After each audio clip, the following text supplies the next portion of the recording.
Amén. Amén. Entonces nos adentramos a esta última clase de discipulado, la número 4, ¿verdad? Y vamos el día de hoy a estudiar la siguiente clase que se titula Brit Hadashah, ¿verdad? Que es lo que hemos comprendido y hemos entendido como el nuevo pacto, lo hemos también conocido como el Nuevo Testamento, pero hoy día vamos a dar una perspectiva colocándolo en contexto y nos vamos a dar cuenta que el contenido que vamos a estudiar se volverá mucho más enriquecedor cuando ya no tan solo tenemos el texto, sino que también entendemos el contexto cultural y el contexto de lo que está expreso allí también. Así que vamos a adentrarnos a estudiar. Primero vamos a repasar lo que es el objetivo de esta clase, la introducción a la clase. En la clase de hoy nos dispondremos a finalizar este ciclo de discipulado abarcando gran parte del pacto renovado o del nuevo pacto, ya lo habíamos dicho, entendiendo el entorno cultural de Judea, sus personajes mencionados en las Escrituras, el propósito de Yeshua, y también junto con esto analizaremos acerca de los escritores de las epístolas y finalizaremos con la correlación de Apocalipsis y la Torá. ¿Ok? Entonces, ¿qué quiero decir, amados, con que vamos a analizar acerca de los escritores de las epístolas? Vamos a analizar quién era Pablo, por ejemplo, qué es lo que escribía. Vamos a utilizar algunos de sus versículos más sacados de contextos, de los cuales se han creado doctrinas totalmente erróneas, y vamos a colocarlas en contexto y en perspectiva para poder traer la lucidez del texto hacia nosotros. También vamos a analizar las demás epístolas. Por ejemplo, brevemente vamos a repasar lo que es Juan, quién era Juan, a quién escribió la epístola de los Hebreos, por ejemplo, que es tan diferente a todas las demás, etcétera. Vamos a dar algunas pinceladas de eso y también vamos a estudiar acerca de Apocalipsis y la Torá. Es decir, que Apocalipsis solamente lo vamos a entender cuando ya hemos estudiado la Torá y también el resto de las escrituras, porque todo allí es totalmente simbólico. Así que vamos a avanzar con la administración. Primero tenemos que entender que los evangelios de Mateo, Marcos, Lucas, Juan, se están dando en torno al siguiente mapa que tenemos en pantalla. Vemos allí la región de Samaria, Judea, Galilea, y estos son los tres lugares más mencionados dentro de las escrituras. A sus alrededores encontramos, por ejemplo, Nazaret, vamos a encontrar Siquem, ¿verdad? También encontramos el Jordán, que es propiamente tal donde hacía inmersión Johanan, ¿verdad? El Juan parte de esa manera. Y también vamos a estudiar, amados, qué es lo que está ocurriendo allí. Dentro del Brit Hadashah encontramos las siguientes regiones y es necesario precisar qué acontecía en aquel tiempo para así comprender el texto cultural e histórico de aquel momento. ¿Ok? Es decir, no es lo mismo leer que existía la región de Judea y que allí habían judíos, a entender realmente qué es lo que estaba sucediendo por ese tiempo en aquel lugar. Judea, en el primer siglo, formaba parte del Imperio Romano, y eso viene incluso desde antes. Entonces, es necesario que nosotros podamos entender, amados, que Roma se estaba expandiendo como un imperio por aquel momento. A lo largo de la humanidad han habido distintos imperios, por ejemplo, el imperio babilónico, el imperio asirio, el imperio griego, los medopersas, etcétera, y el que estaba en este momento operando en gran parte del mundo contemporáneo era Roma, ¿ok? Entonces, Judea, la región de Judea, lo que nosotros vemos en pantalla, formaba parte de este imperio romano. Era una región más del imperio romano, y ni siquiera era una región principal, sino que era una región más del imperio romano. Entonces, vamos a darnos cuenta que desde Judea, Samaria e Idumea, que es lo que vemos en la parte baja del mapa, ¿verdad? Esto era provincia romana. mientras que no fue considerado Galilea, Perea y la Decápolis, dado que sus ingresos no eran de importancia para los romanos. Es decir, nosotros vamos a entender que en la región de Judea, ¿verdad? Lo estudiamos el día de ayer, se concentró el poder. Vamos a darnos cuenta que la casa de Judá, ¿verdad? Fue al exilio babilónico, luego volvió y se siguió concentrando el poder de los judíos en aquella región. Por lo tanto, era un lugar que a los romanos propiamente le iba a gustar para poder obtener impuestos desde aquellas tierras. Entonces, vamos a avanzar, amados. ¿Cómo era la sociedad de aquel momento? ¿Cómo era la sociedad de Judea en los tiempos de Yeshua? Esta provincia no era étnicamente homogénea, es decir, había gran diversidad. Por ejemplo, en Judea y Galilea se concentraban los judíos, los idumeos prosélitos. ¿Qué quiere decir? Que los de la región de Idumea eran gentiles que se habían convertido al judaísmo. A estos se les conoce como prosélitos. Habían samaritanos que eran allegados a los judíos, aunque separados desde la época persa. Recordemos de que había tremenda rivalidad entre judíos y samaritanos. Y vamos a ver a griegos los cuales eran sirios helénicos, además que mantenían la lengua y cultura aramea, además de las otras minorías que tenían impronta cultural griega. Es decir, para este momento de Judea en el primer siglo, en los tiempos de Yeshua, habían muchos tipos de personas, había muchas razas, por poner un nombre, más coloquial, ¿verdad? Había muchas razas, pero todas estas tenían en particular que tenían una gran influencia helénica, una gran influencia griega, y esto se debe también a los imperios que estuvieron antes dominándolos. Entonces vamos a ver, ahí habían sirios, los cuales eran helénicos, se caracterizaban como griegos, pero también tenían una lengua y cultura aramea, es decir, una mezcla entre el hebreo y el caldeo. Entonces vamos a ver qué nos relatan las escrituras con respecto a esto, entendiendo cómo era la sociedad en aquel momento, cómo era el gentilicio, vamos a entender este texto muchísimo mejor. Por ejemplo, Juan 7:32 dice, los fariseos oyeron a la gente que murmuraba de él estas cosas, y los principales sacerdotes y los fariseos enviaron alguaciles para que le prendiesen. Entonces Yeshua dijo, todavía un poco de tiempo estaré con vosotros, e iré al que me envió, me buscaréis y no me hallaréis, y a donde yo estaré, vosotros no podréis venir. Entonces los judíos dijeron entre sí, ¿a dónde se irá este, que no le hallaremos? ¿Se irá a los dispersos entre los griegos y enseñará a los griegos? ¿Qué significa esto que dijo? Me buscaréis y no me hallaréis, y a donde yo estaré, vosotros no podréis venir. Entonces, allí vemos un cúmulo, en estos pocos versículos, un cúmulo de personajes. Vemos sacerdotes, vemos fariseos, vemos alguaciles, vemos a Yeshua, vemos a los judíos y propiamente vemos a los dispersos, que luego también se les llama griego. Se irá a los dispersos entre los griegos y enseñará a los griegos. Es decir, en esa frase dice los dispersos. ¿Quiénes son los dispersos? Las tribus de la casa de Israel que habían sido dispersas, ¿verdad? ¿Qué sucedió? Que vino el imperio asirio, los tomó cautivos y ellos se asimilaron entre los gentiles y se dispersaron.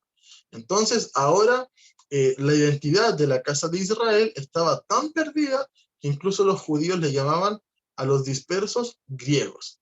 De esa manera, ni siquiera como israelitas o reino del norte o reino de Israel, efraimitas, no, sino que netamente los griegos. Entonces vemos que por contexto cultural, muchos sirios helénicos ¿qué quiere decir helénicos? Que tenían una filosofía griega acerca de la vida, es decir, tenían muchas cosas paganas adheridas a ellos. Entonces, en el texto vamos a encontrar que todo va cobrando sentido cuando entendemos el contexto. ¿Por qué? Porque sabemos de que la casa de Israel fue dispersa, ellos le llaman, estos son los dispersos, entonces Yeshua se va a ir a los dispersos y luego le llama griegos. ¿Por qué? Porque ya habían perdido esa identidad como israelita. Entonces, aquí lo que estamos viendo, amados, son, por ejemplo, fariseos. Hoy día también vamos a estudiar quiénes eran los fariseos, quiénes eran los saduceos, quiénes eran los sacerdotes, etcétera. Vamos a avanzar. El lenguaje. También el lenguaje es algo muy importante en el desarrollo de una civilización. Por ejemplo, acá en Latinoamérica encontramos muchas variaciones de lo que es el español, ¿verdad? Por ejemplo, el mexicano no habla como el argentino no habla como el chileno no habla como el peruano. Cada uno tiene su acento, cada uno tiene sus modismos, etc. De hecho, muchas veces entre nosotros mismos se nos dificulta entendernos algunas cosas y tenemos que estarnos preguntando. Entonces, el lenguaje predominaba el griego koiné. Muchos de nosotros pensando que se trata de Judea, ¿verdad? Vamos a decir, se hablaba hebreo, se hablaba arameo. No, lo que más predominaba era el griego koiné. ¿Y por qué? Por el gentilicio que acabamos de ver en la diapositiva anterior. ¿Por qué? Porque eran muchos de cultura helénica, griega. Entonces, el griego koiné era lo que más predominaba. Ahí vemos, por ejemplo, que las escrituras escritas en griego para aquel momento eran la Septuaginta. Entonces había un sector de la población que sí estudiaba la Septuaginta, o la Biblia de los 70, como se conoce. Aunque la administración romana usaba el latín en inscripciones. Entonces todos los que eran oficiales romanos utilizaban el latín para hacer sus escritos, para las inscripciones, y finalmente usaban el griego también para poder comunicarse. En Judea, Samaria y Galilea se usaba el arameo. El arameo es el resultado de cuando los judíos se van a esclavos a Babilonia, entonces el hebreo y el arameo y el caldeo, perdón, se fusionan y esto da como resultado el arameo. Entonces, ese es el idioma que usaban la mayoría de los judíos. El arameo, porque precisamente en las regiones de Galilea y Judea habitaban judíos. Eh, Vamos de esta manera a entender, por ejemplo, lo que tenemos en la imagen, que es este letrero, este cartel que clavaron sobre la cabeza de Yeshua al momento de su crucifixión.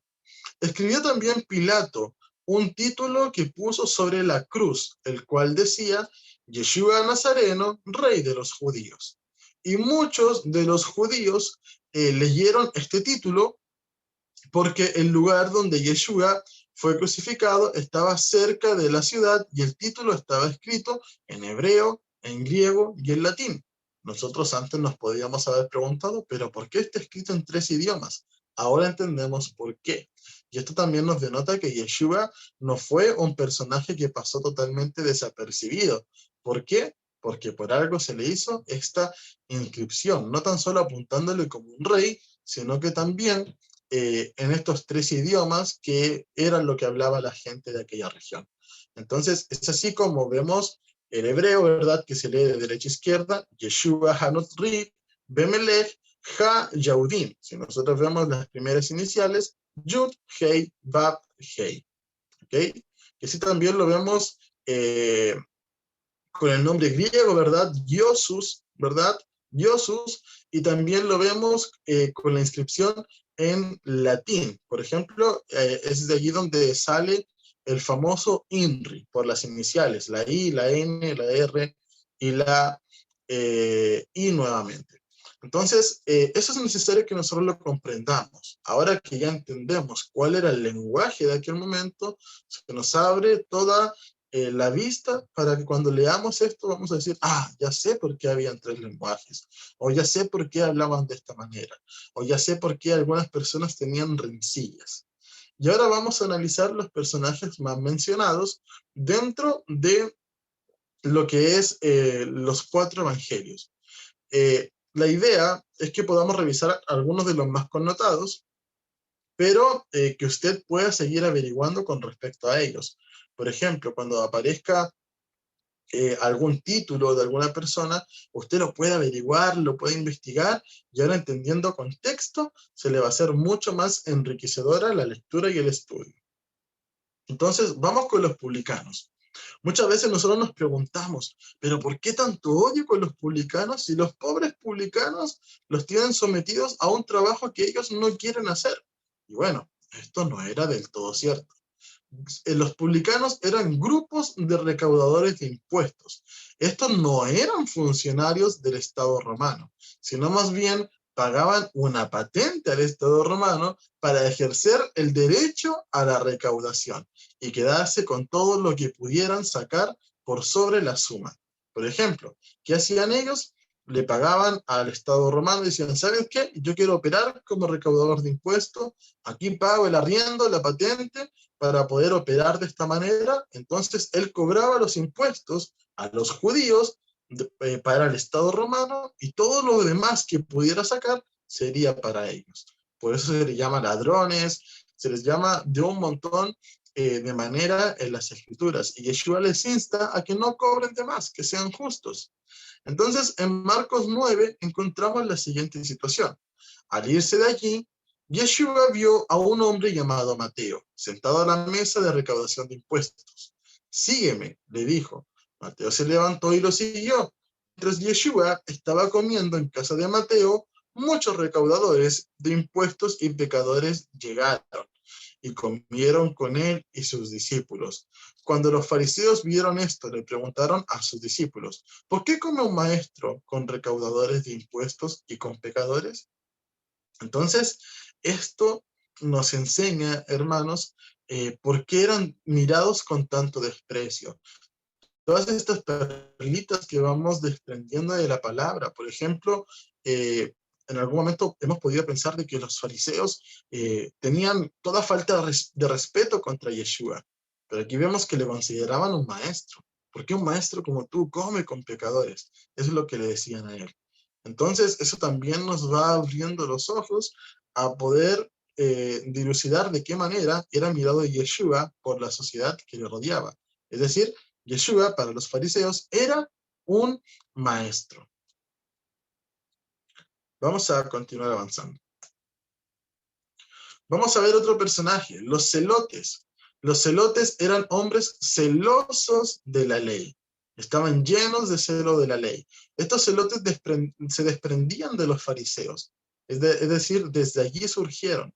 Eran celosos por la ley. Sobre todo, su primer mandato para ellos era que solo Adonai reina en Israel. Y por ello estaban dispuestos a sacrificar su vida incluso. Entonces, imagínense, los celotes, ¿qué es lo que odiaban? Odiaban a los romanos. ¿Y por qué? Porque los romanos estaban conquistando a Israel. Los romanos estaban ejerciendo su yugo sobre el pueblo de Israel. Estaban reinando en Israel. Entonces ellos, que tenían la filosofía de que solamente Adonai debía reinar en Israel, de esta manera colocaban incluso su vida para poder boicotear los planes del Imperio Romano. Y si nosotros analizamos la historia, muchas veces Judea fue reconocida como el estado ingobernable, porque habían grupos de celotes que una y otra vez se rebelaban contra el Imperio romano, causando desmanes, etc. Entonces vamos a encontrar un hombre que la escritura no dice que haya sido celote, pero sí calza en el perfil de uno, ¿verdad? Un celote puede ser como un ultranacionalista. Entonces Juan 18:10 dice, entonces Simón Pedro, que tenía una espada, la desenvainó e hirió al siervo del sumo sacerdote y le cortó la oreja derecha. El siervo se llama Malco, ¿ok? Malco, que propiamente tal pertenece a un nombre romano.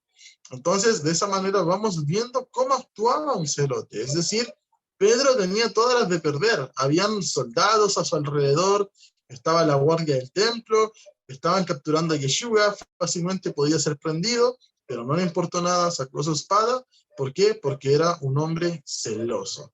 Entonces, de esa manera vamos viendo a estos personajes de las escrituras. Vamos a adentrarnos al fariseísmo. Un fariseo. ¿Qué eran los fariseos? Los fariseos son un grupo político religioso. Es decir, ellos no tan solo se querían tomar temas acerca de cómo exhortar, de cómo enseñar, sino que querían tomar decisiones en cuanto a la dirección del pueblo. Entonces ellos crearon escuelas de pensamiento judío y esto surgió en el periodo del Segundo Templo. Es necesario precisar que durante el Segundo Templo, la escritura solamente se enseñaba dentro del templo. No hay quien la enseñara afuera. Y es acá donde vemos que surge el fariseísmo, que son intérpretes de la Torá, intérpretes de las escrituras, y ellos ¿qué hacían? Enseñaban afuera del templo. A la gente común y corriente, ellos le enseñaban. Entonces el fariseísmo luego con los años comenzó a evolucionar para convertirse en lo que hoy día conocemos como el judaísmo rabínico. Y esto tomó mucha más fuerza, amados, desde el año 90 cuando se realizó un concilio que se llamó el concilio de Yubnia Yavne. Y esto sucedió 20 años después de la destrucción del templo. Y aquí es donde nos tenemos que detener para recopilar un poco de contexto, porque habían dos sectores muy fuertes de la sociedad, los cuales eran más o menos enemigos entre sí, y sus discusiones eran bien acaloradas. Y estos son los fariseos contra los saduceos. Entonces, ¿qué sucedía? Que aquellos que legislaban en Israel, aquellos que eran parte de la corte, que juzgaban, eran tanto saduceos y fariseos, pero mayormente saduceos. ¿Por qué? Porque los saduceos, luego vamos a ver, pertenecían a la familia sacerdotal. Por lo tanto, estos tenían un derecho, según la Torá, todavía mayor que ellos. Entonces vamos a darnos cuenta que, digamos, llamémosle la corte, porque el nombre del concilio o el Beit Din, como es el nombre en hebreo, era un 80-70% saduceos, un 20-30% fariseos. Entonces, por ejemplo, cuando Yeshua es juzgado, fue juzgado por fariseos y saduceos, y así era siempre.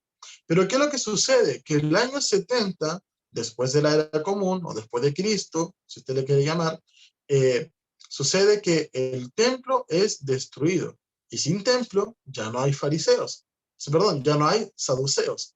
Pero ¿quiénes enseñaban afuera del templo? Los fariseos. Por lo tanto, ellos siguieron adelante. Ya sin templo no hay saduceos y no hay oposición hacia el fariseísmo, y es así como se va transformando el judaísmo rabínico a lo largo del tiempo. Debemos reconocer mucha influencia del fariseísmo. ¿Por qué? Porque el fariseísmo ha logrado algo que antes no se hacía, que es darle una interpretación a las escrituras. Los saduceos, por ejemplo, tenían una visión más literal de la palabra. Por ejemplo, ¿qué dice la Torá acerca del Shema Israel? Y estas palabras las atarás a tu mano y las llevarás entre tus ojos, etcétera, como lo dice el libro de Deuteronomio capítulo 6. Pero quiero que interpretó el fariseo con respecto a eso. Vamos a hacer los tefilín y los vamos a enrollar en el brazo y los vamos a llevar con una cajita en la frente y vamos a recitar el Shema. Entonces, eso es una interpretación. Y también han tenido muchas interpretaciones muy buenas. Por ejemplo, antes de la época del Segundo Templo no se conocía el concepto de un Mesías a través de la Torá. Y ese concepto del Mesías en la Torá lo pudieron ver propiamente los fariseos. Entonces, esa es la diferencia. El saduceo comprende todo más literal, mientras que el fariseo da una interpretación a las escrituras. Entonces, Juan capítulo 3. Había un hombre de los fariseos que se llamaba Nicodemo, un principal entre los judíos. Entonces vemos que Nicodemo era fariseo, intérprete de la Torá, y aparte no tan solo era uno más, sino que era uno de los principales. Es decir, este tuvo que haber enseñado, tuvo que haber exhortado, era de renombre. Vemos otro fariseo también que era seguidor de Yeshua. Y muchas veces nosotros decimos fariseo malo, fariseo hipócrita, fariseo sepulcro blanqueado, pero no todos eran así. Y eso es lo que tenemos que aprender a distinguir. Entonces, ¿qué es lo que sucede? Que este Nicodemo, al igual, por ejemplo, que José de Arimatea, comenzaron a ser seguidores de Yeshua. Y vamos a darnos cuenta de cómo es el trato que tienen hacia él. Este vino a Yeshua de noche y le dijo: Rabí, sabemos que has venido de Elohim como maestro. porque nadie puede hacer estas señales que tú haces si no está Elohim con él. Por el contexto cultural, nosotros vamos a entender que este Nicodemo era un hombre ya mayor, y también él lo dice más adelante, cómo yo siendo un hombre mayor podré entrar al vientre de mi madre, ¿verdad? Pero ¿qué dice? Rabí, que no es lo mismo que decir maestro, sino es decir mi maestro, y, y le reconoce como maestro enviado de Elohim. Entonces, eso es muy importante, porque nos va a demostrar cómo era la línea de enseñanza de Yeshua. Porque Yeshua también tuvo que haber interpretado las escrituras de cierta manera para que un fariseo le pudiera colocar atención, porque esa era la línea de pensamiento de ellos. Entonces vamos a ver que muchas veces a Yeshua se le trata de vincular con los esenios, con los fariseos, con los saduceos. ¿Por qué? Porque tiene cosas de todos estos personajes. Entonces vamos a seguir avanzando, amados. Vamos a ver con respecto a los saduceos. Los saduceos son descendientes del sumo sacerdote. Desde la época de Salomón se les conoce como Sadoc, lo cual significa rectos o justos. Estos tenían la idea de una línea de enseñanza más literal de la Torá, es decir, tal cual como la Torá lo dice, así mismo se hace. Entonces, Anás y Caifás eran saduceos, por ejemplo, y estos eran principales responsables de las primeras persecuciones a creyentes en Yeshua. Nosotros vemos en el libro de los Hechos, por ejemplo, donde se registra estos personajes juzgando a, a Juan y a Pedro. Entonces, eso es muy, muy relevante que nosotros lo conozcamos. Vamos a ver entonces uno de estos versículos. Juan 11, del 49 al 50, dice, pero uno de ellos, Caifás, que era sumo sacerdote ese año, les dijo, vosotros no sabéis nada, ni tenéis en cuenta que os es más conveniente que un hombre muera por el pueblo y no que toda la nación perezca. Bueno, ese es un versículo desprendido precisamente de la Torá y vemos que es citado literalmente. De manera profética, por supuesto, porque realmente era más conveniente que Yeshua muriera, porque eso traería salvación a toda la nación de Israel. Entonces, esto es muy importante que nosotros lo vayamos graficando, lo vayamos archivando en nuestros corazones. ¿Para qué? Para que nuestro estudio se vea más enriquecido. Los escribas. ¿Quiénes eran los escribas? Un escriba judío actuaba como un notario público. Preparaba certificados de divorcio, registraba transacciones, etc. Incluso estos en un principio no existía porque era tarea de los sacerdotes actuar como escribas. Pero esto cambia con el fariseísmo. ¿Por qué? Porque ahora al haber fariseos afuera del templo ministrando, también necesitaban que los escribas pudieran estar anotando muchas cosas. Entonces, dentro del Talmud, por ejemplo, muchas veces encontramos discusiones entre distintos maestros fariseos y los escribas anotando esto. Y de esa manera se fue derivando el Talmud, que no es lo mismo que la ley oral. Lucas 5:17. Aconteció un día que el que estaba enseñando y estaban sentados los fariseos y doctores de la ley. ¿Esos quiénes eran? Los escribas. Estos personajes andaban siempre juntos, los cuales habían venido de todas las aldeas de Galilea, ahí nuevamente, ¿por qué de Galilea? Porque ahora entendemos por el contexto de que en Galilea habitaban judíos. De Galilea, de Judea y de Jerusalén, lugares en los cuales habitaban judíos. Y el poder de Adonai estaba con él para sanar. Luego vemos en Lucas 11:44, nuevamente, diciendo, ay de vosotros escribas y fariseos, hipócritas, que sois como sepulcros que no se ven, y los hombres que andan encima no lo saben. Entonces, vamos viendo esa balanza, cómo se equilibra. Muchos de ellos reconocían el conocimiento de Yeshua, y muchos de ellos también lo miraban como enemigo. Y ahí es donde tenemos que recordar que los fariseos eran un grupo político religioso. Es decir, ejercían su religión y sabían que en Yeshua podían ver un maestro con mucha sabiduría, y por eso muchos de ellos le siguieron, como Nicodemo, José de Arimatea, etcétera, pero también vemos de que otro grupo le interesaba más la política, el poder. Y Yeshua era un rebelde para ellos. No les convenía que Yeshua alzara su voz. ¿Por qué? Porque ellos querían riqueza, querían fortuna. Y si vemos un Yeshua, por ejemplo, diciendo, ¿qué imagen tiene esta moneda? Ah, la imagen de César, den a César lo que es de César.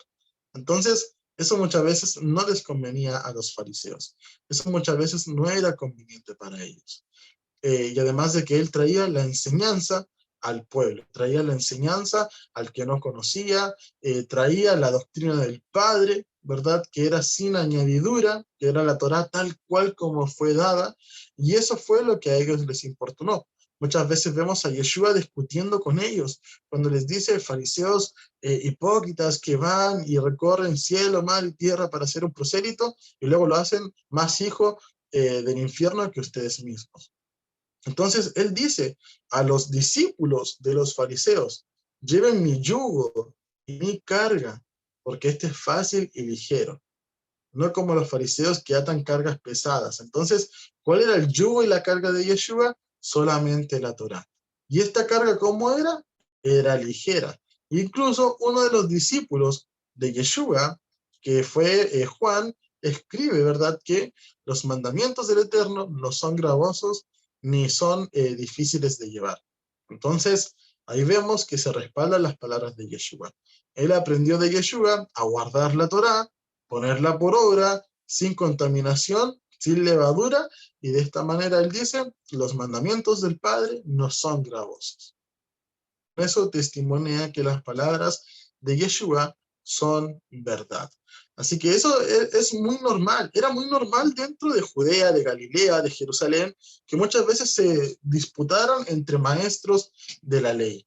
Muchos rabinos, muchos fariseos hacían esto, tenían sus propios discípulos y ellos iban y se enfrentaban y discutían acerca de temas y sus discípulos colocaban mucha atención. Y eso es lo que registra el libro, los libros de los evangelios. Registran discusiones de Yeshua como un maestro contra otros rabinos. Eso era algo muy normal para esa época. Vamos ahora a ver, por ejemplo, con los esenios. La vida de estos hombres era completamente dedicada al estudio de la Torá. Luego de la revuelta de los macabeos, se retiraron al desierto a preparar el camino al Adón, como está escrito en el libro de Isaías. Esto es muy importante, amados, que lo entendamos. ¿Qué sucedió en los tiempos de los macabeos? Los griegos estaban conquistando la región de Judea. Los macabeos se rebelaron y luego de esta revolución, ¿verdad?, en la cual hubo mucha muerte, mucha matanza, los esenios decidieron irse. La palabra esenio es una palabra griega también, la cual se puede expresar como santos, es decir, apartados. Es así como se le veía a este grupo, porque se habían apartado literalmente al desierto. Uno de los personajes más influyentes de los evangelios, como Juan el Bautista o Yohanan el Inmersor, se le vincula a este sector, a los esenios. Juan dice, le dijeron, pues, ¿quién eres? Para que demos respuesta a los que nos enviaron. ¿Qué dices de ti mismo? Dijo, yo soy la voz de uno que clama en el desierto. Enderezad el camino al Señor, como dijo el profeta Isaías. También vemos, por ejemplo, que Juan se vestía de pelo de camello, vestía un cinto de cuero a la cintura y comía langostas, estos insectos que son kosher, y también miel silvestre. Entonces, esto nos indica cuál es la filosofía de los esenios. La filosofía de ellos era desprenderse de toda riqueza y solamente concentrarse en su conexión con el Eterno, en preparar el camino a Elohim. Recordemos, este es un tiempo donde los sacerdotes estaban totalmente profanados por Roma, donde los poderes, donde los reyes, donde los líderes estaban totalmente profanados. Por eso es que Juan incluso habla contra los que estaban en el poder, y por eso también se le quiere dar muerte. Vamos a darnos cuenta, amados, que a Yeshua muchas veces también se le vincula con los esenios. Por ejemplo, Cuando Yeshua le dice al joven rico que venda todo y que lo reparta a los pobres, esa era una actitud propia de un esenio, ¿verdad?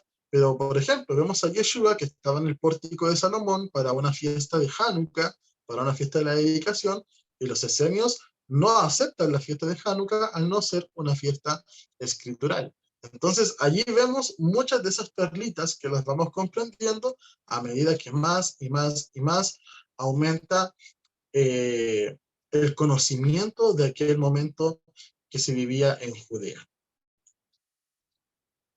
Estos son los personajes más destacados que podemos encontrar. Seguramente hay muchos más, hermanos, pero ahora la invitación es que usted pueda hacer su propia investigación con respecto a los que faltaron, o profundizar también en los que ya acabamos de ver. Entonces vamos a entender el propósito de Yeshua expresado en los evangelios. Yeshua expresa ser el buen pastor. Muchas veces los profetas hablan de un pastor, del pastor de la casa de Israel, la cabeza que podría juntar a los hijos de Israel y a los hijos de Judá, etc. Entonces Yeshua se llama a sí mismo, yo soy el buen pastor.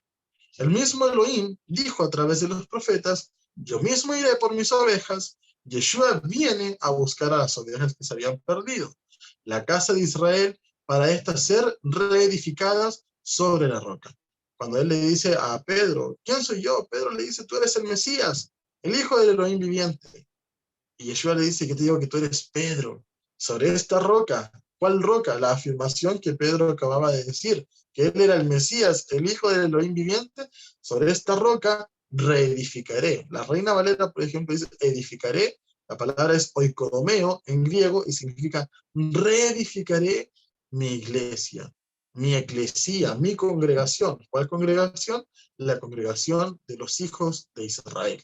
¿Qué dice Ezequiel 34? Dice la promesa allí del Eterno, yo te reedificaré mi virginal Israel. Y eso es lo que ha venido a hacer Yeshua, lo cual solo se podría dar con la muerte de él. Yeshua viene a enseñar él a llevar el yugo del Padre, la Torá sin añadiduras, para que de esta manera darnos a conocer su verdad y hacernos libres. Su legado fue enseñar la Torá con juicio y misericordia. ¿Qué le dice a los fariseos Yeshua? Les dice, ustedes bien hacen en diezmar la menta, el eneldo, el comino, pero se han olvidado de hacer esto. Era necesario hacer esto, pero sin dejar de hacer esto otro. Entonces, ¿qué nos enseña? Mishpat y Sedaká. Justicia, verdad y misericordia. Eso es lo que Yeshua nos enseña a nosotros. De esa manera la Torá se lleva.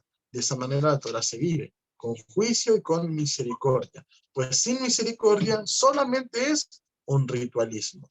Por ejemplo, muchas veces Yeshua les dice también a los fariseos, ustedes dicen que son hijos de Abraham, sin embargo intentan matarme, es un pecado, están planeando la muerte de un hombre. Entonces, ahí vemos que no hay ningún tipo de misericordia. Pero estos mismos saduceos y fariseos son los que llevaban las ofrendas al templo. O muchas veces, ¿qué hacían? ¿Vas a dar las ofrendas a tus padres? ¿Vas a darle dinero a tus padres? No, mejor ofrenda al templo, ofrenda aquí, ofrenda allá, ¿verdad? Y Yeshua, ¿qué les dice? Ustedes invalidan el mandamiento del Eterno por colocar sus tradiciones de hombres por encima. O, por ejemplo, los lavamientos de las manos con los jarros, solamente tradiciones de hombres, añadiduras a la Torá, y que Yeshua, ¿qué es lo que enseña? Que esas son cosas que se deben dejar de hacer, dejar de imponerlas, dejar de actuar con esa poca misericordia. Entonces, ese es el propósito de Yeshua para nuestras vidas. Vivir la Torá con juicio y misericordia, pues sin misericordia solo es un ritualismo más. Es decir, por ejemplo, si nosotros no aplicamos la misericordia a nuestras vidas, entonces ¿de qué vale que guardemos las fiestas, que guardemos el Shabbat, si no hemos entendido en la esencia de la Torá? Así que eso es muy importante y por eso Yeshua fue finalmente rechazado por todos los grupos. Fue rechazado por esenios, fue rechazado por escribas, por saduceos, por fariseos, por gente común y corriente.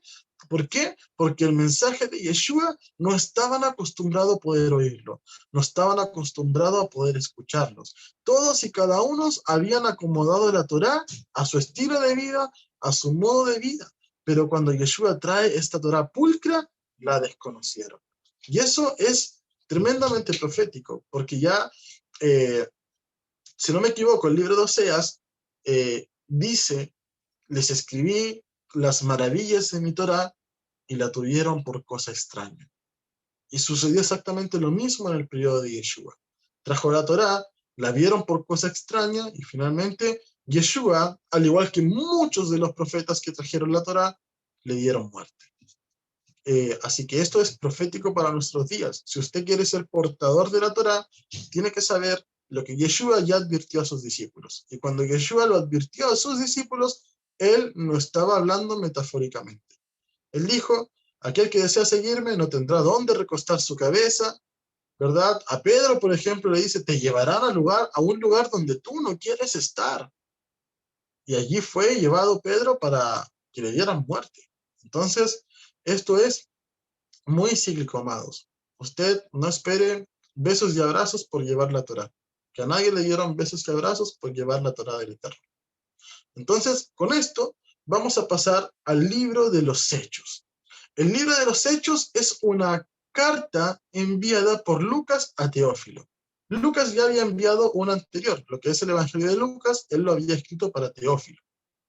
Entonces, en él se expresa la gesta de lo que se ha denominado por el cristianismo como la iglesia primitiva. Es decir, allí Lucas comienza hablando cómo fueron los orígenes, lo cual es el resultado del Espíritu Santo, ¿verdad? Del Ruach HaKodesh, viniendo sobre los discípulos por observancia de la Torá en una fiesta de Shavuot. Eso es muy importante, porque el libro de Juan, Yeshua le dice a sus discípulos, ustedes, si me aman, guarden mis mandamientos. Y entonces yo rogaré al Padre que envíe a ustedes el Espíritu de verdad, y Él los guiará a toda verdad, etc. Es decir, hay una condicionante. Si me aman, guarden mis mandamientos, y entonces vendrá el Ruach HaKodesh. ¿Qué es lo que hicieron los discípulos? Guardaron los mandamientos, guardaron Torah, y el Ruach finalmente viene sobre ellos en una fiesta de Shavuot, que es guardar una fiesta, es obedecer los mandamientos. Entonces se grafica a los apóstoles llevando el evangelio del reino a Jerusalén, a Samaria, Judea y a los confines de la tierra.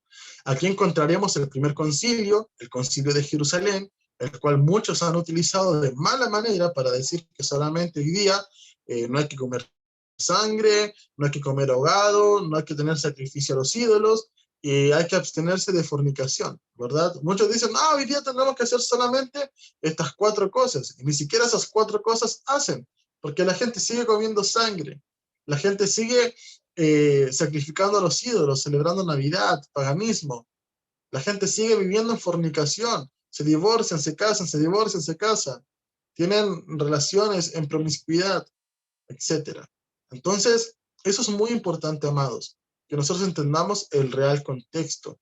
¿Y qué es lo que sucede? Que cuando se hace el concilio de Jerusalén, los apóstoles se estaban encontrando con una problemática. Estaban predicando ahora a los gentiles.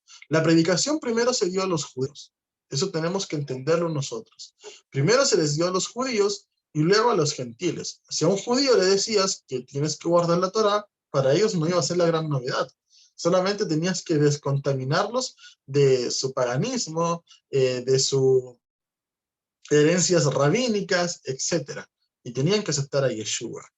Pero cuando esto era a los gentiles, la cosa se volvía más difícil. Entonces se juntaban gentiles y judíos conversos a Yeshua. Entonces, imagínense, un judío converso a Yeshua, que lo que tenía, mucho judaísmo en él, mucho celo, mucha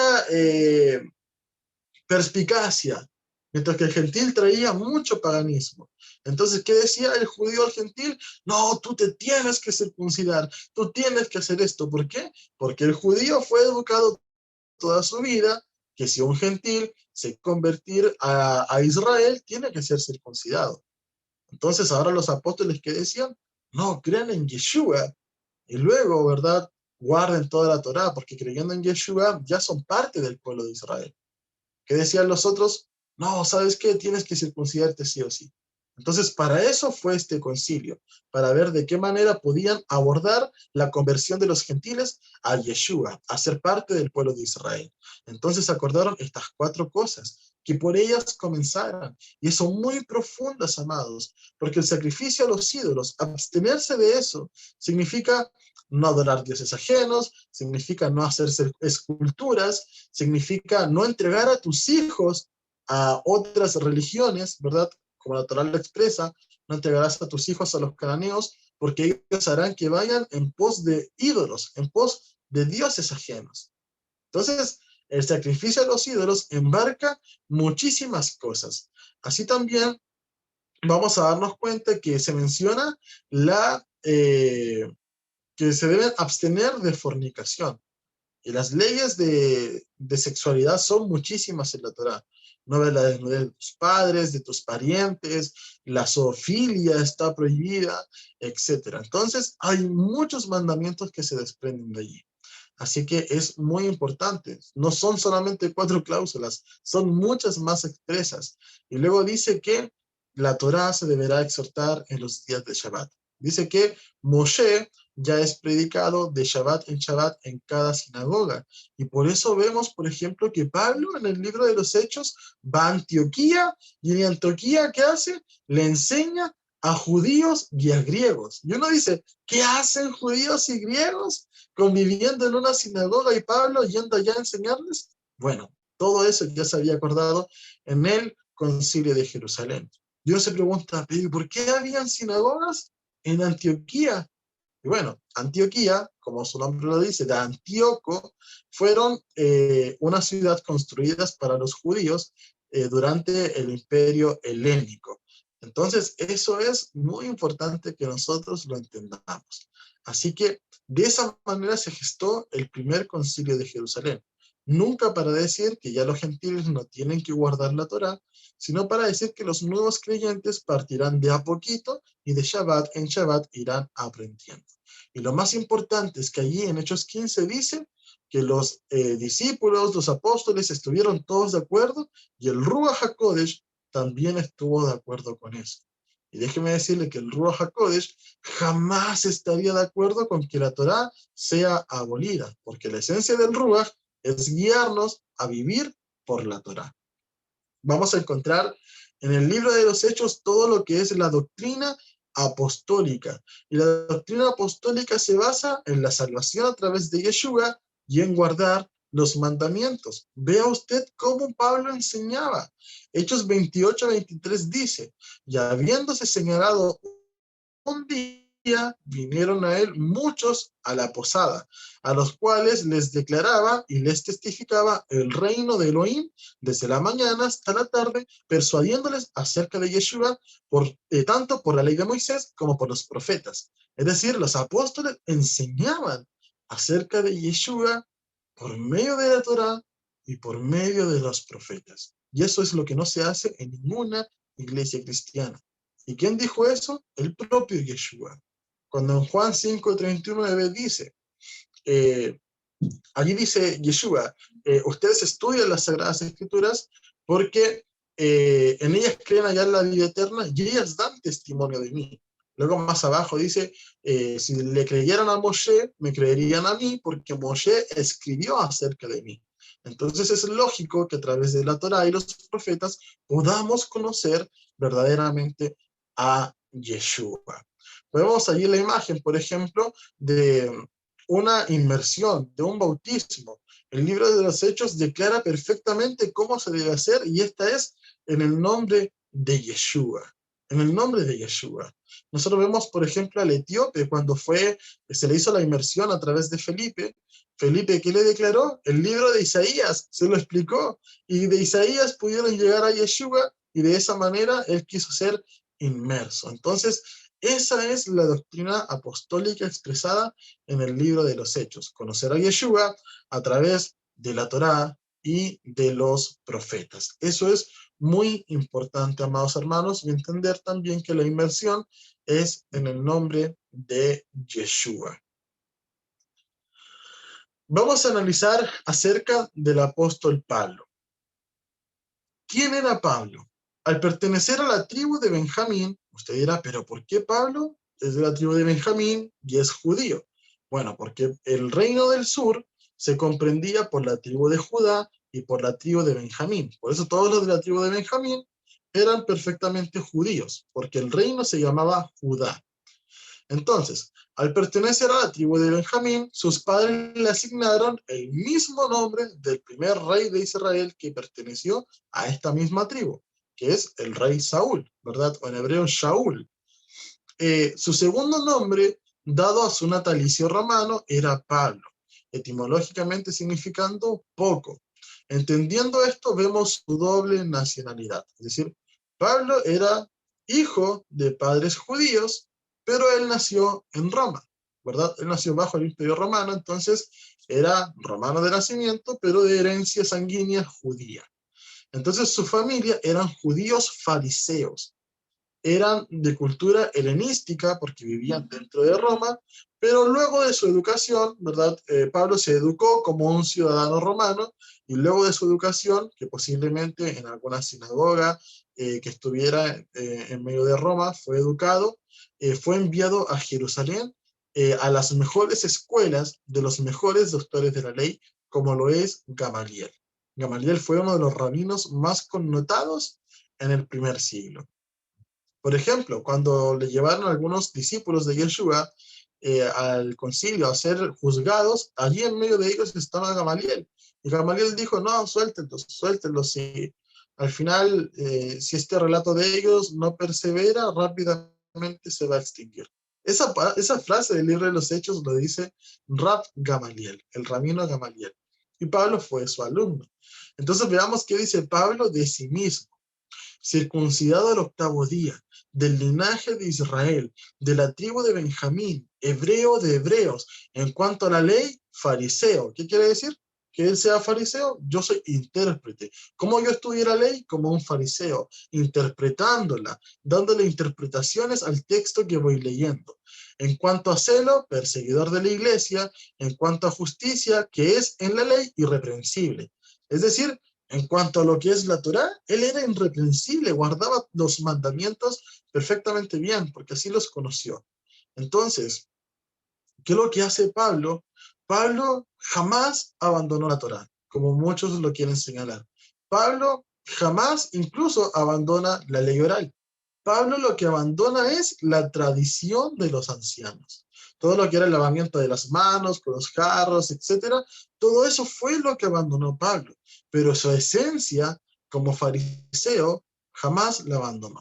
¿Por qué? Porque en el medio de sus enseñanzas así lo entendemos. Por ejemplo, cuando exhorta a los de Tesalónica y les dice, porque con voz de arcángel, con voz de trompeta, descenderá de los cielos y sonará la trompeta, etcétera, eso él lo está interpretando de las escrituras, lo está interpretando. Entonces, vemos que su enseñanza es así, amados, es así, y es precisamente lo que se requería un hombre como él para poder enseñar a los gentiles. Así que eso es muy importante que usted hoy día lo pueda entender. ¿Para qué? Para no tergiversar. Es decir, cada vez que lea una cita de Pablo y usted piense que Pablo está diciendo que hay que anular la Torá, que no hay que guardar los mandamientos, la está entendiendo mal. ¿Por qué? Porque en cuanto a la ley, él era celoso. Entonces nosotros encontramos todo el compendio de las cartas Paulinas. Así lo vamos a utilizar ese mismo título, no le veo mayor problema, que es como la iglesia cristiana, ¿verdad?, lo ha interpretado. Las cartas Paulinas, vemos Romanos, Efesios, Segunda de Tesalonicenses, Corintios, Filipenses, Timoteo, Segunda de Corintios, Colosenses, Segunda de Timoteos, Gálatas, Primera de Tesalonicenses, Tito, Filemón, e incluso se le adjudica la autoría de Hebreos, pero no es algo comprobable, solamente es eh, una atribución nada más. Entonces, muchas de las cartas de Pablo han sido tergiversadas aludiendo a una ley abolida y vivir bajo la gracia sin necesidad de la obediencia de la Torá, entre otras doctrinas. Por ejemplo, vamos a analizar algunos de estos versículos, algunos de Romanos, Efesios, creo que por allí tenemos uno de Corintios y Gálatas, para no adentrarnos en todo. Pero vamos a analizar lo que dice acá. Romanos 6:13. Ni tampoco perdón, ni tampoco presentéis vuestros miembros al pecado como instrumentos de iniquidad, sino presentaos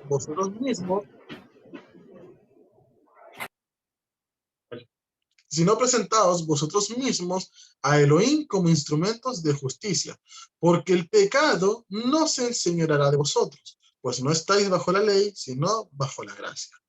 Entonces, eso es muy importante. Muchos dicen, ya no estamos bajo la ley, estamos bajo la gracia. En primer lugar, el significado de estar bajo la ley es ser condenado por la ley, porque todo el peso de la ley cae sobre ti. ¿Cómo puede caer sobre ti? Cuando tú estás abajo. Entonces, Yeshua no nos pone bajo la ley. Yeshua nos pone en la ley para que ahora andemos en ella y no seamos transgresores. Pero acá, ¿de qué ley está hablando Pablo? Pablo habla de varias leyes. Entonces, eso es lo que nosotros tenemos que investigar. Y el versículo 14 eh, dice completo, porque muchos lo leen a la mitad. No estás bajo la ley, sino bajo la gracia. Pero lo que dice anteriormente dice, porque el pecado no se enseñoreará de vosotros. Y luego dice el 15, ¿qué pues pecaremos porque no estamos bajo la ley, sino bajo la gracia? En ninguna manera. Ya escrituras, ¿cuál es la definición del pecado? La definición del pecado es la transgresión a la Torá. Por lo tanto, completamente el texto está diciendo, vamos a transgredir la Torá porque no estamos bajo la ley, sino bajo la gracia. De ninguna manera es lo que expresa Pablo. Y en ese contexto no está hablando de la ley de Elohim, sino que está hablando acerca de la ley del pecado. Romanos 7:22 dice, el capítulo siguiente, recordemos de que era una carta, ni siquiera fue escrita en capítulos. Entonces hay que darle un sentido continuo a lo que ahí está hablando. Dice, porque según el hombre interior me deleito en la ley de mi Dios. ¿Cuál es la ley de mi Dios? La Torá. Pero veo otra ley en mis miembros que se revela contra la ley de mi mente, que me lleva cautivo a la ley del pecado que está en mis miembros. Entonces, esta ley del pecado no se enseñoreará de vosotros, es lo que dice Pablo, pues no están bajo la ley. ¿Cuál ley? La ley del pecado, sino bajo la gracia, para ahora obedecer la ley del Creador. Así que eso es eh, otra cosa que nosotros tenemos que investigar, porque la palabra ley en el Nuevo Testamento se tradujo como nomia, que literalmente significa ley. Pero la Torá es un concepto que va muchísimo más allá de eso y lo tratamos en la clase número 2 para que puedan ver sus apuntes. Vamos a revisar entonces algunos otros versículos. Efesios 2. Vamos a leer del 8 al 9 porque es un versículo, el 10 siempre se le quita. Dice, porque por gracia sois salvos por medio de la fe, y esto no es de vosotros, pues es don de Elohim, no por obras, para que nadie se gloríe. Entonces muchos dicen, ven, no hay que guardar la ley, no hay que guardar la Torá, no hay que hacer ver, ¿verdad? Pero el versículo 10 dice, porque somos hechura suya, creados en el Mesías Yeshua para buenas obras. ¿Cómo es la cosa? ¿Hay que hacer o no hay que hacer obras? Los cuales Elohim preparó de antemano para que anduviésemos en ellas. Y es allí donde decimos, no son nuestras obras, es para hacer las obras de Elohim. ¿Para qué eres salvo? Para hacer las obras que Elohim preparó de antemano para andar en ellas. ¿Qué obra preparó Elohim de antemano para andar en ellas? Su divina Torah. Entonces, vamos a leer otro versículo, cambiando un poco la esencia de esto. Primera de Corintios 11:5. Pero toda mujer que ora o profetiza con la cabeza descubierta, afrenta su cabeza. Porque lo mismo es que si hubiese rapado. Porque si la mujer no se cubre, que se corte también el cabello, y si le es vergonzoso a la mujer cortarse el cabello o raparse, que se lo cubra. Entonces, es aquí donde muchas veces se le impone como un mandamiento a la mujer que sí o sí debe usar un velo o cubrirse la cabeza. Y quiero primero decir que si alguna mujer ha querido usar velo, no hay nada de malo en hacerlo. El problema está cuando se impone, cuando es un mandamiento. ¿Ok? Puedes usarlo o no usarlo. Eso ya es tema de cada uno. Ejercer un mandamiento y un juicio de esto es el problema. Entonces, ¿por qué Pablo está relacionando el velo, la mujer sin velo y el rapaz? Y precisamente el contexto, ¿qué pasaba en Corintio? En Corinto, que era una región helénica, una región griega, una región con muchos templos paganos. ¿Qué es lo que sucedía allí? Habían sacerdotisas en los templos, las cuales estaban rapadas, se rapaban para oficializar como sacerdotisas. Cuando estas mujeres escucharon el Evangelio de Salvación y se convirtieron, entonces, ¿qué sucede? Que Pablo les hace esta recomendación para que ya no sean confundidas en la calle, no sean confundidas en medio de la asamblea, como si todavía estuvieran en esa antigua vida como, eh, sacerdotisas paganas, sino que ahora como creyentes en Yeshua. Entonces, cada epístola tiene su contexto, cada carta tiene un contexto cultural, hay una problemática que está pasando dentro de una congregación y Pablo exhorta acerca de cómo se debe solucionar eso. Vamos a leer otro versículo, Gálatas 3:10. Porque todos los que dependen de las obras de la ley están bajo maldición. Pues está escrito, maldito todo aquel que no permanece en todas estas cosas escritas en el libro de la ley para hacerlas. Y que por la ley ninguno se justifica para con ellos. Es evidente porque el justo por la fe vivirá. Y la fe y la ley no es de fe, sino que dice, el que hiciere estas cosas vivirá por ella. El Mesías nos redimió de la maldición de la ley, hecho por nosotros maldición, porque está escrito, maldito todo el que es colgado de un madero, para que en el Mesías Yeshua la bendición de Abraham alcance a los gentiles, a fin de que por la fe recibiéramos la promesa del Ruach. Entonces aquí hay mucha tela que cortar, y mucha gente que lee esto y expresa eh, la maldita ley. No, el Mesías nos redimió de la maldita ley. No, no dice eso. Dice que el Mesías nos redimió de la maldición de la ley. Entonces, primero, las obras de la ley no es lo mismo que la ley, no es lo mismo que la Torá. Las obras de la ley son todas estas añadiduras que han sido dadas a la Torá. Es decir, todo aquello que se le añadió, toda esa levadura, esa es la obra de la ley, por la cual ninguno puede ser salvo. ¿Por qué? Porque es una añadidura. De partida ya es contrario a la Torá. Y vamos a ver que luego dice, maldito todo aquel que no permanece en todas las cosas escritas en este libro de la ley para hacerlas. Y eso es así, eso está literalmente escrito en la Torá. Y es porque cuando nosotros tenemos una bendición en la Torá, pero no obedecemos, esa bendición se transforma en maldición.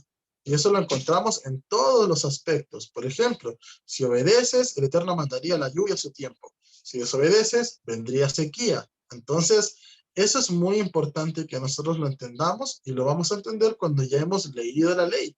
Si no leímos la Torá, no vamos a entender de lo que se está hablando acá. Entonces dice, el justo por la fe vivirá. ¿Qué es vivir por fe? La palabra fe, ¿verdad? Que originalmente en hebreo es emuná, es vivir creyendo, confiando y obedeciendo. Entonces cuando dice el justo por la fe vivirá, creerá, confiará en Elohim y también obedecerá. Después dice, el Mesías nos redimió de la maldición de la ley. Y eso es así. Yeshua nos redimió de la maldición que estaba contra nosotros. Había un acta de decretos que decía, Javier era fornicario, Javier era mentiroso, Javier era idólatra, pero ahora esa acta de la ley que acarrea maldición, porque la paga del pecado es la muerte, fue anulada, fue desechada. ¿Por qué? Porque Yeshua me redimió de eso, haciéndose maldición por mí. Por eso él dice, es necesario que el Hijo del Hombre sea levantado como la serpiente de bronce que levantó Moisés en el desierto, para que todos aquellos que miremos a Yeshua seamos redimidos de nuestra maldición por haber sido desobedientes a la Torá. Entonces luego dice, para que en el Mesías Yeshua la bendición de Abraham alcance a los gentiles. ¿Cuál es la bendición de Abraham? Pues vemos en Génesis capítulo 12 que el Eterno le dice, tu descendencia será como las estrellas, la arena del mar, en tu simiente, es decir, en tu semilla, en tu linaje, serán benditas todas las naciones de la tierra. ¿Y cómo sucedería esto? Solamente a través de Yeshua. Porque ahora creyendo en Yeshua somos hijos de Abraham, por medio de la fe. Luego dice, a fin de que por la fe recibiéramos la promesa del Espíritu. ¿Cuál es esa promesa del Espíritu? Ezequiel 36:27 dice de que el Creador enviaría su Espíritu a nosotros. ¿Para qué? Para que vivamos por su Torá, obedeciendo sus mandamientos y sus estatutos. Es decir, una persona tiene la promesa del Espíritu Santo en él cuando es obediente a los mandamientos. Si no, esa promesa nunca la ha recibido. Por último, no podíamos dejar afuera una de las doctrinas más tergiversadas, ¿verdad? Como lo es la doctrina del rapto secreto, y donde precisamente hay mucho desconocimiento escritural y por eso se hace esta tergiversación. Vamos a encontrar, amados, que dice Tesalonicenses 4:13 al 18. Tampoco queremos, hermanos, que ignoréis acerca de los que duermen, para que os entristezcáis como otros que no tienen esperanzas. Porque si creemos que Yeshua murió y resucitó, así también traerá Elohim con Yeshua a los que durmieron en él. Por lo tanto, os decimos esto en palabra del Señor. Eso es muy importante, se lo decimos en palabra del Señor. Es decir, Pablo nos está diciendo, esta es una nueva revelación. Esto está en la palabra, es lo que dice Pablo. Y para que nosotros sepamos todo este contexto, tuvimos que haber leído la palabra. Entonces Pablo le está consolando a los de Tesalónica que están viviendo persecución y les dice, el Eterno vendrá y si alguno muere, no se desanime porque va a resucitar, tiene promesa de resurrección, porque así lo dice la palabra, que un día los muertos resucitarán cuando se toque la trompeta. Eso es lo que está diciendo Pablo. Y la gente ha hecho una doctrina nueva, cuando Pablo ni siquiera estaba hablando de algo nuevo, estaba hablando de algo que ya fue escrito, de la Torá y también de lo que Yeshua había manifestado. Por ejemplo, dice que algunos se levantarán cuando suene la trompeta. Y vemos el libro de Daniel que dice que después del tiempo de angustia, como nunca antes hubo y nunca después habrá, los muertos se levantarán. Unos para vergüenza perpetua y otros para vida eterna. Entonces, ahí vemos que hay una resurrección. Las escrituras ya hablan de resurrección. Luego dice, porque el Señor mismo, ¿verdad? Con voz de mando, con voz de arcángel y con trompeta de Elohim descenderá del cielo. Y los muertos resucitarán primero. Y eso es muy importante, amados, porque ahí está dando un precedente con trompeta de Elohim. Y cuando se toca la trompeta, en la fiesta de Yom Teruah, es decir, está dando un indicativo hacia las fiestas. Pero si nosotros nunca leímos Levítico 23, jamás entenderemos el contexto de lo que Pablo está hablando. Y dice, seremos arrebatados juntamente con ellos en las nubes para recibir al Señor en el aire, y así estaremos siempre con el Señor. Entonces, Yeshua también habló de esto. En Mateo 24:29 dice que el sol se oscurecerá, la luna no dará su resplandor, las potencias de los cielos se van a conmover, y entonces verán la señal del Hijo del Hombre viniendo sobre las nubes, enviará a sus ángeles con voz de trompeta a recoger a sus escogidos de entre los vivientes. Entonces, Pablo está hablando lo mismo que ya dijo Yeshua, y está hablando lo mismo que ya estaba expreso en el Tanaj, es decir, la Torá, los profetas y los escritos. Entonces, el mismo Pablo luego envió una segunda epístola y dice, pero con respecto a la venida de Yeshua y nuestra reunión con él, es decir, cuando Yeshua venga y nos reunamos con él, os rogamos, hermanos, que no os dejéis mover fácilmente de vuestro modo de pensar, ni os conturbéis, ni por espíritu, ni por palabra, ni por carta, como si fuera nuestra, en el sentido de que el día del Adón, ¿verdad? Y el día del Adón, expresado en el Tanaj, en los profetas, se entiende como el día en el cual el Eterno va a juzgar a las naciones, cuando Él desatará su juicio total su ira total contra las naciones. Dice, este día no vendrá, ¿verdad? Sin que antes venga la apostasía y se manifieste el hombre de pecado, el hijo de perdición. Entonces muchas veces dicen, mira aquí, en Tesalonicenses 4, dice que seremos arrebatados y nos vamos en un rapto secreto, 7 años al cielo, y vamos a estar allá disfrutando, mientras aquí abajo los pobres judíos, por haber rechazado a Jesús, van a estar sufriendo con el anticristo. No, acá dice, nuestra reunión con Yeshua no sucederá hasta que venga la apostasía y se manifieste el hijo de perdición. Y muchos de los que interpretan de esta manera las cartas paulinas ya están en esa apostasía. ¿Cuál es esa apostasía? El abandono de la verdad. ¿Qué es la verdad? Salmo 119, versículo 142. Tu justicia es justicia eterna y la verdad es tu Torah. Entonces, eso es muy evidente. De esto, hermanos, aquellos que no han visto, tenemos una administración solamente dedicada a la falsa enseñanza del rapto secreto, que está en el canal de YouTube disponible para que las puedan checar los que no la han visto todavía, amados. Vamos a continuar porque vamos a cerrar un poco con el tema de Pablo, ¿verdad? Con Pablo vamos a darnos cuenta, amados, de que él, ¿qué es lo que sucede? Que envía epístolas hacia congregaciones que son gentiles, conversos a Yeshua, es decir, son Israel por medio de la emuná, de la fe en Yeshua, y cada uno de ellos tiene diferentes problemáticas. Por ejemplo, los romanos, ¿verdad?, están viviendo una situación particular en Roma. La cuna del paganismo está en ellos. Entonces Pablo le escribe con respecto a eso. Los filipenses viven otra situación distinta. Pablo escribe con respecto a eso. Timoteo, ¿verdad? Un joven que está ministrando, un joven que fue aprendido en la Torá y ahora ejerce el pastorado. Pablo le exhorta a Timoteo, alentando cómo descubrir falsos profetas, cómo ministrar ciertas situaciones dentro de las congregaciones. Entonces, todo tiene un contexto. Y muchas de esas cosas podemos usarlas, pero siempre entendiendo que hay un contexto en el cual fueron escritas. ¿Ok? Para que no hagamos tergiversación ni doctrinas engañosas. Entonces, ¿cuál es la recomendación? Que cada vez que usted lea a Pablo, usted pueda decir, ¿a quién le envió esta carta? ¿Cuál era el problema? ¿Cuál fue la solución? Y de esa manera lo va a entender mucho mejor.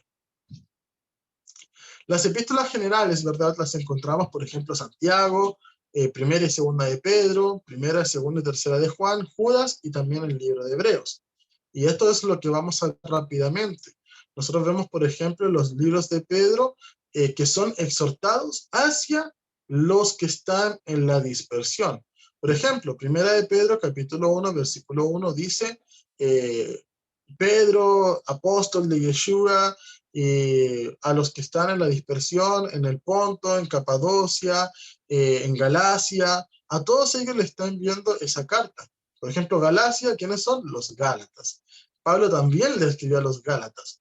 Entonces, ¿qué significa que sean expatriados de la dispersión? Que son del reino del norte, que fueron dispersos.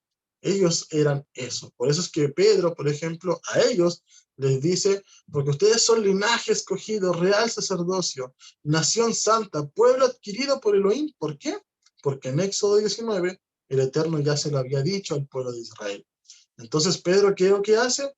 Trae esas palabras a su memoria, que ellos entiendan que son parte de ese pueblo y que ya, aunque estén en la dispersión, es momento de que vuelvan a la Torá. Santiago también. Santiago es un libro que enseña la verdadera religión. El tener fe, pero también tener obras. Por ejemplo, no decirle al que está pasando pobreza, que Elohim te ayude, cuando yo tengo para poder darle y no le doy. Entonces, él dice en Santiago 1.1, a las 12 tribus, no tan solo a las 10 del reino del norte, sino que a las 12, porque muchos judíos también ya habían sido dispersados. Por ejemplo, el libro de los Hechos, capítulo 2, dice que era la fiesta de Shavuot, la fiesta de Pentecostés, y vinieron judíos de todas partes del mundo, es decir, ya estaban dispersos. Entonces, Santiago, ¿qué dice? A las 12 tribus en la dispersión, saludos. Y el principal propósito es que hagan obras. Por eso es que Santiago 1.25 dice, pongan la Torá de la libertad, la perfecta Torá, por obra. Entonces, así con cada uno de estos libros. Por ejemplo, Judas es uno de los más pequeños, pero trae una exhortación a juicio y condena para todos aquellos que hayan actuado como algunos personajes de la Torá. Por ejemplo, menciona a Balaam, menciona a Caín, etcétera. ¿Y cómo nosotros vamos a entender la epístola de Judas, siendo tan cortita, si no hemos estudiado la Torá? El libro de Santiago, por ejemplo, perdón, el libro de Hebreos, por ejemplo, es un libro que enseña todo lo que es el cambio de ley y el cambio de sacerdote.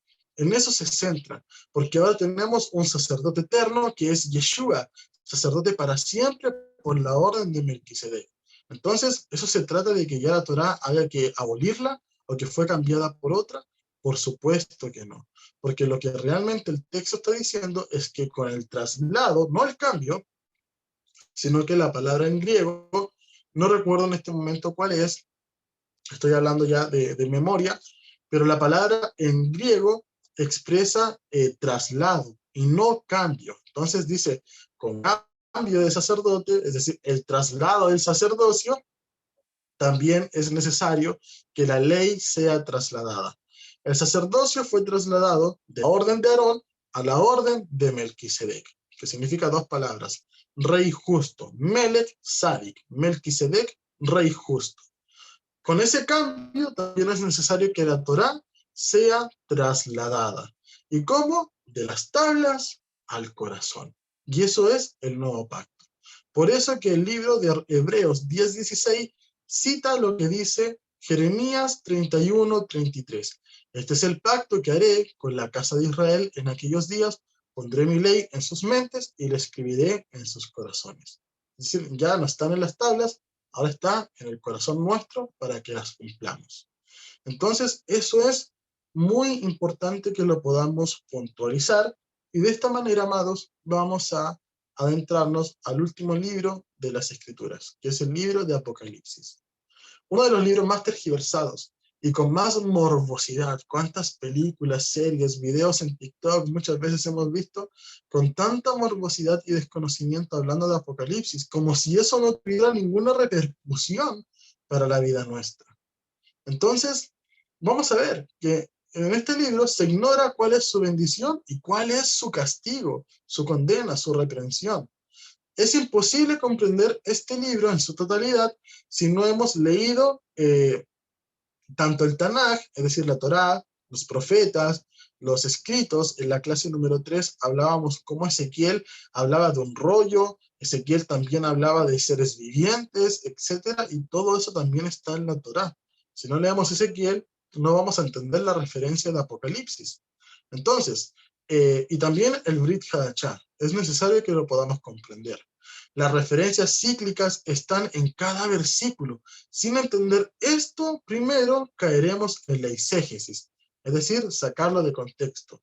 Literalmente, todos nosotros hemos pensado que en algún momento va a salir un dragón gigante del mar y vamos a ver una bestia atacando las ciudades y todo, por no comprender la Torá, por no ser educados en la Torá. Vamos a leer, por ejemplo, el primer capítulo, desde el versículo 10 en adelante. Yo estaba en el Espíritu, en el día del Señor. Es muy importante. ¿Qué dice la Torá acerca del día del Señor? El día en el cual se da derramada esa ira. Y oí detrás de mí una gran voz como de trompeta. Según la Torá, ¿cómo es la voz del Eterno? Como el sonido de muchos shofares, de muchos shofarot, que decía, yo soy el Aleftab, el primero y el último. Escribe en un libro lo que ves y envíalo a las 7 iglesias que están en Asia, a Éfeso, Esmirna, Pérgamo, Tiatira, Sardis, Filadelfia y la Odisea. Y me volví para ver la voz que hablaba conmigo, y vuelto vi 7 candelebros de oro. Muchos han pensado que son 7 candelebros, no, es una menorá que tiene 7 candelebros, ¿verdad? Es una menorá, amados, una menorá solamente que tiene los 7 candelebros. Cada uno de ellos es un candelebro. Entonces, eso es muy importante que lo entendamos para ir adentrándonos a este contexto. 7 candelebros de oro.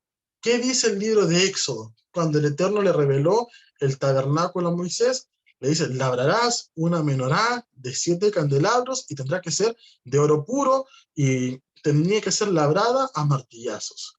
Y en medio de los 7 candelabros, a uno semejante al Hijo del Hombre. ¿Qué podía ser Yeshua en medio de los candelabros? Lo que estamos viendo en la imagen. lo que el primer capítulo de Apocalipsis está reflejando es un servicio sacerdotal. Yeshua ministrando en el tabernáculo celestial. Él estaba en medio, dando luz a la menorá. Y esto va cobrando todo sentido. Dice, en medio de los 7 candelebros, a uno semejante al Hijo del Hombre, vestido de una ropa que llegaba hasta los pies, y ceñido en el pecho con un cinto de oro. ¿Qué tenía acá el sacerdote? También ese efod, ¿verdad? Que era de oro, ese pectoral. Su cabeza y sus cabellos eran blancos como la blanca lana, como nieve, sus ojos como llama de fuego y sus pies semejantes al bronce bruñido, refulgente como en un horno. Y cuando nosotros estudiamos la Torá, entendemos qué significan todos estos colores y estos materiales. Y su voz como un estruendo de muchas aguas. Tenía a su diestra estrellas, y en su boca salía una espada aguda de 2 filos. ¿Cuál es esta espada aguda? La Torá. Tenía una espada en la boca, tenía la Torá en su boca. Y su rostro era como el sol cuando resplandece en su fuerza. Entonces lo que Juan estaba viendo es a Yeshua en un servicio sacerdotal dentro del tabernáculo celestial. Eso es lo que él estaba viendo. Y todo cobra sentido cuando dice, y vi sobre el altar de incienso, que era arrojado incienso, y el incienso es las oraciones de los santos, que había dentro del tabernáculo un incensario. Entonces todo eso va cobrando sentido cuando nosotros hemos estudiado la Torá. Todas las conexiones vienen a nuestra mente. Vamos a ver la conexión, la bendición y la maldición. Lucas 11:28 dice, pero él dijo al contrario, dichosos, bienaventurados los que oyen la palabra de Elohim y la guardan, los que guardan la Torá. Santiago 1:25 dice, pero el que mira atentamente a la ley perfecta, la ley de la libertad, y permanece en ella, no habiéndose vuelto un oidor olvidadizo, sino un hacedor eficaz, este será bienaventurado en lo que hace. ¿Y qué dice el libro de Apocalipsis? Bienaventurado el que lee y los que oyen las palabras de esta profecía y guardan las cosas en ella escritas, porque el tiempo está cerca. Es decir, es la misma bendición, la misma bienaventuranza. Deuteronomio 4:2 dice, no añadiréis a la palabra que yo os mando, ni disminuiréis de ella, para que guardéis los mandamientos de Yahweh vuestro Elohim, que yo os ordeno. ¿Qué dice Apocalipsis? Dice, yo testifico a todo el que oyere las palabras de la profecía de este libro. Si alguno añadiere a estas cosas, Elohim traerá sobre él las plagas que están escritas en este libro. Uno quitare de las palabras de este libro, de esta profecía, Elohim quitará su parte del libro de la vida y de la santidad y de las cosas que están escritas en este libro. Es decir, se conecta con la Torá en todos los códigos del libro de Apocalipsis. Y es por eso que nosotros vamos a entender lo siguiente. Por ejemplo, ¿qué significa ese rollo? ¿Qué significa ese rollo? Significa esa ketubá de bodas que nosotros vemos dentro de la Torá. Porque esos sellos que tiene ese rollo son las marcas de los anillos con los cuales se pactaba antiguamente un contrato legal. A Pinhas, ¿verdad? ¿Qué es lo que era Pinhas? Pinhas era celoso de la Torá. Pinhas se le dio el sacerdocio eterno a su generación, y Pinhas iba a la guerra. ¿Y qué es lo que llevaba? A los ejércitos de Israel, y llevaba también las copas del santuario y las trompetas. Es una punta de Yeshua como sacerdote eterno por la orden de Melquisedec, y vemos con respecto a Apocalipsis las copas de la ira, y también vemos las trompetas. ¿Qué es lo que hablamos en Apocalipsis? Vemos las langostas con una apariencia tan fea. Y si nosotros estudiamos Daniel, Ezequiel, por ejemplo, vamos a comprender que cada rasgo, cada apariencia tiene un simbolismo, tiene una explicación, y que la langosta significan ejércitos de guerra. Por lo tanto, cuando Apocalipsis habla de que la llave del abismo fue dada y el pozo fue abierto y subieron las langostas, no quiere decir que saldrán langostas de entre medio de la tierra, sino que será guerra, será ejércitos. Vemos a Balaam. ¿Y qué es lo que hizo? Colocar tropiezo a los hijos de Israel. ¿Para qué? Para que estos cayeran y fueran maldecidos. Eso es un apunte al falso profeta. ¿Quién apareció frente a él? Yeshua, con la espada desenvainada. Y vamos a ver que el libro de Tesalonicenses también dice que Yeshua los matará con el resplandor de su venida, con esa espada afilada que tiene en su boca. Los 144.000 sellados, 12.000 de cada tribu. Si no hemos leído el libro de Números, no lo vamos a entender. Cada censo, cada representación hacia la guerra es un simbolismo de esos 144.000 sellados. Son la novia del Cordero. ¿Por qué? Porque estos 144.000 sellados son del pueblo, son vírgenes y no hay mentira en sus labios. Y la Torá dice que la esposa de un sumo sacerdote, como lo es Yeshua, tiene que ser una virgen del pueblo. Entonces, ese es un apunte tremendo. Apocalipsis 14, por ejemplo, habla de una gran multitud vestida de ropas blancas con palmas en sus manos. ¿Y qué es lo que encontramos ahí en la Torá? La fiesta de Sukkot, que representa el gobierno milenial de Yeshua. Entonces, todo, pero absolutamente todo lo que es el libro de Apocalipsis se va a comprender en todo su esplendor cuando ya hayamos estudiado primero las Sagradas Escrituras. Entonces, amados, es muy necesario precisar que el día de hoy hemos aprendido valiosas herramientas para colocar en contexto las escrituras que tanto hemos estudiado. Todos nosotros hemos estudiado mayormente el Brit Hadashah, el Nuevo Testamento. Pero estoy seguro que con todos los antecedentes expuestos, el día de hoy hemos tenido una perspectiva totalmente distinta a como antes lo pudimos haber estudiado. Así que este es el capítulo, este es el discipulado con el cual damos fin a este ciclo de clases y será de gran provecho para todos y cada uno de nosotros. Damos toda honra, toda gloria al Creador del universo, que es el que nos ha ministrado de sabiduría para poder enriquecernos en nuestro estudio. Shalom, shalom, amados.